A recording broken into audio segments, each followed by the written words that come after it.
educational research, where we'll see the different areas of educational research.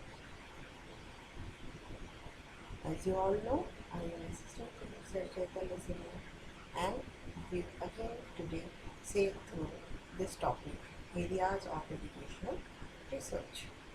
So why we need to know the areas of educational research? Because we need to find out what are the different disciplines which are interweaving with education and the field where we can do different researches. Let's see what are the different areas of educational research. The very important and first area is educational psychology. We know we deal with human beings who are having unique psychological setup. So we need to understand, we need to learn, we need to study about the psychology. When we are studying psychology, we need to do various research also, so that we can understand the problems and find out the solutions of the problems which are related to the psychology of the student and also of the parents and other stakeholders in education field. So the psychological part, which can be cognitive and non-cognitive factor, includes intelligence of the child, it includes the aptitude of the child, the interest of the child, motivational level, personality trait, needs and adjustments which a child has to do with his peer group, in his home, and also in and around his neighborhood. So all these things comes under educational psychology. Apart from that, the social interaction, the social relationship which affects the growth and development and also the learning very much plays an important role in education. So we need to understand what kind of role these play in education. Hence, we need to do research in education psychology. The next area is philosophy of education. So if there is no ideal philosophy or there is no benchmark in education, the education cannot go to a further height. So we need to understand, we need to find out what are the philosophies behind the education. According to P.S. Naidu, who has listed out different areas of philosophy where a researcher can undertake educational research. Right? The need for philosophy in education, why we need philosophy in education, what are the special features of Indian philosophy which affects our education system, Indian philosophy and Indian education, how they are interrelated and what is the relationship between Indian philosophy and Indian education and how they affect each other, how they are proportional to each other, how they manipulate each other, we need to understand. Indian philosophical thoughts, the greater philosophers, the greater thinkers, who has changed the face of education in Indian context, we need to understand their thought, we need to know their thoughts. So, to understand and to know their thoughts related to education, we need to do different kind of education research.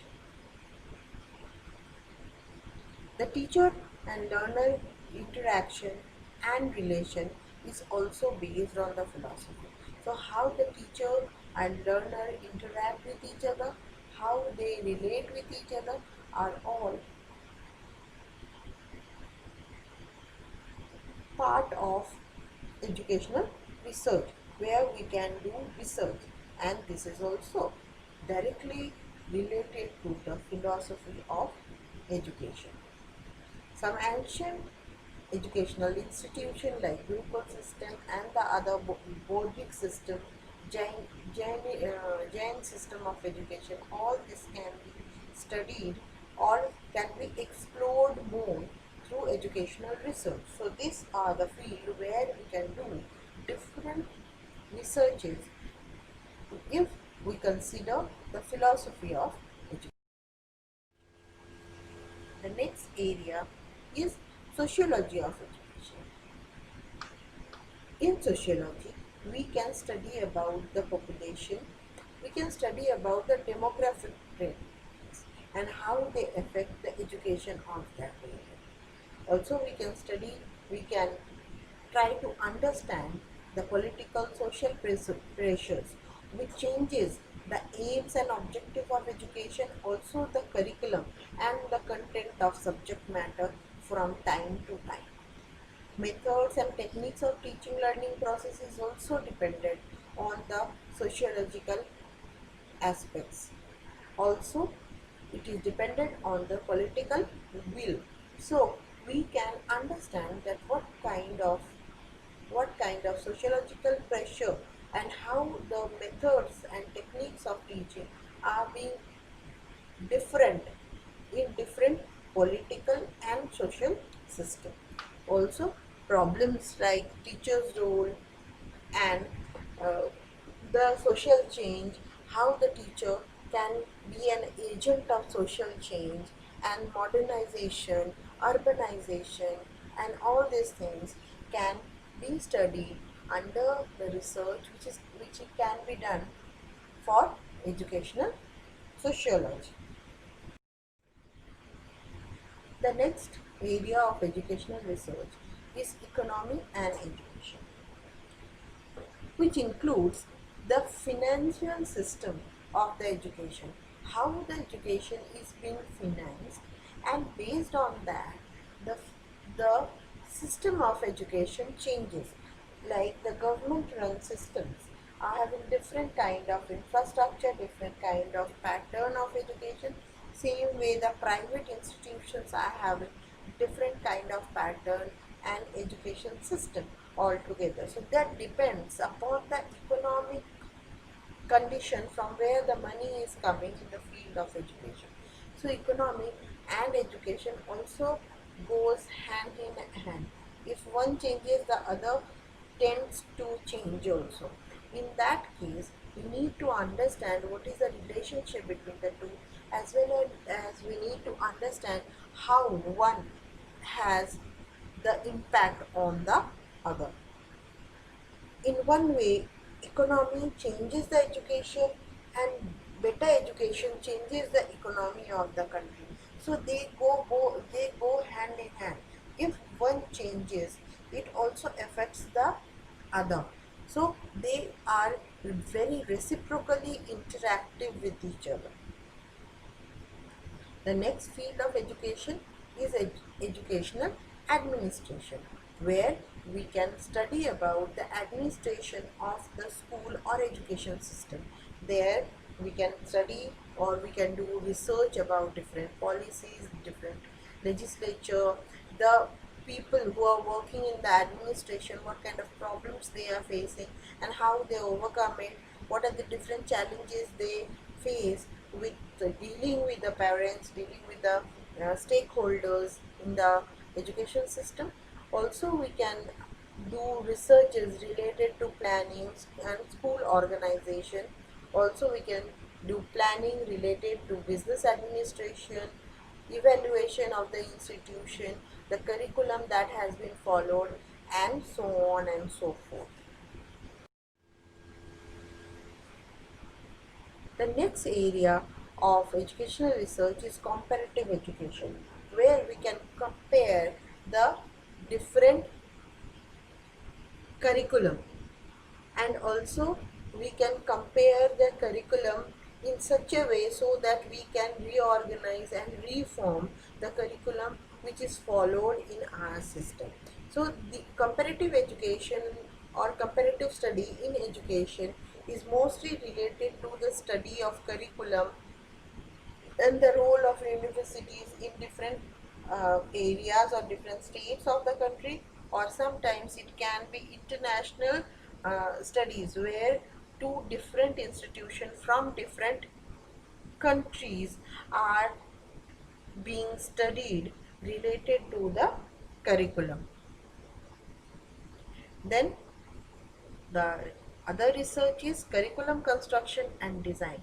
Before designing any curriculum, before constructing any kind of curriculum, a huge amount of research goes under it. So, which gives that what will be the objective of the curriculum, what kind of principles will be followed in the curriculum, what will be the sources of content, from where what should be included in the content, which were contemporary in nature, and how it will be useful for the present student in future. So keeping all these things in mind, curriculum is designed and constructed, and because it includes so many different aspects, it gives a multifaceted research area in development of curriculum and designing of curriculum. Next area is educational measurement and test development. Here, development of standardized test, development of different remedial program, tests of intelligence, different psychological tests which are used as standardized tests, rating scale, aptitude scale, attitude scales, all are developed through extensive research. So this is another area where research are being done to establish the standardized test for different purposes. The next area of educational research is guidance and counseling, where the teacher or the researcher does research related to the vocation of the youth of the country, the aptitude, where their interest lies, where their jill lies, they study those things. Also they study about the dimensions of the personality the child reflects. The study of intelligence, which is pertaining to certain field of work, is also being studied or also being researched in guidance and counseling. Also, special aptitude for different areas like art, science, commerce, different kind of music area, different kind of skill area are also studied under guidance and counseling. So it will actually gives the idea that after certain time what kind of work should be done by the student dependent upon his or her aptitude, personality, intelligence and all. The other work of guidance and counseling researchers are related to the counseling part, where they develop different strategies which can be used to help the child who require certain amount of counseling due to different kind of problems which they face in their life. So it also gives a huge amount of exposure in case of understanding or making the child inclusive in the classroom setup. So this is also a very interesting field or area of educational research. The next area of educational research is educational technology. So the technologies which are used in education field are known as education technology. It includes different approaches like software approach, where we see the different softwares which are used in education field and how and in which way they have been helpful in the teaching learning process. Also the hardwares, like different hardwares, laptops, desktops and all, they are used in education and to enhance the quality of education. How they are being used and what are the different impact it is being produced, the OSP machine, the projectors, and all this, how they have impacted the entire teaching learning process. We try to understand that, and these are all gives a important area of educational research. The science and technology which I use, all the technologies and techniques which I use to increase the or to improve or make the teaching learning process more effective are the areas of educational research.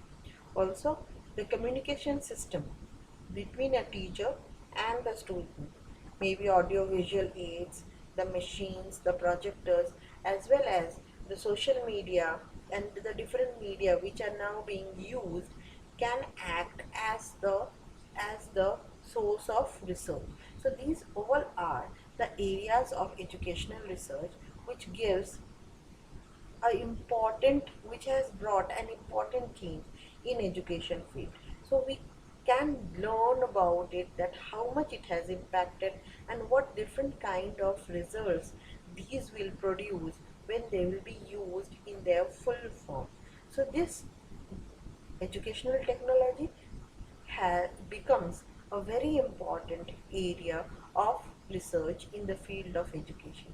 The impact of technology in the era of technology has become a very important area in education field. The other areas which are priority in education are education of backward persons or education for people who are having different exceptionalities, people who are having different kind of economical and sociological backwardness, and how we can help them to attain education. This becomes a very good or interesting field of educational research. The free and compulsory education and its impact is also a very good area of educational research.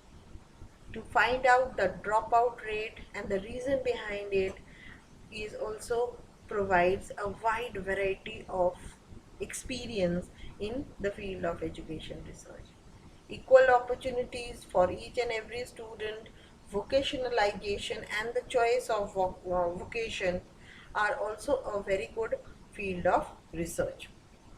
Population education, education for exceptional kids, universalization of education, and education for gifted and talented person, education for economic growth, and the study habit and homework and the impact of this, and why the students are having problem in that in homework and with their study habits are provide an excellent field of educational research. Still, many studies have been already done. Still, there are scope of doing huge amount of studies in these fields. So these are all the areas where an educational research can be done. I hope you all have understood the various areas of educational research. Thank you all, and we will meet again with my next video in this course.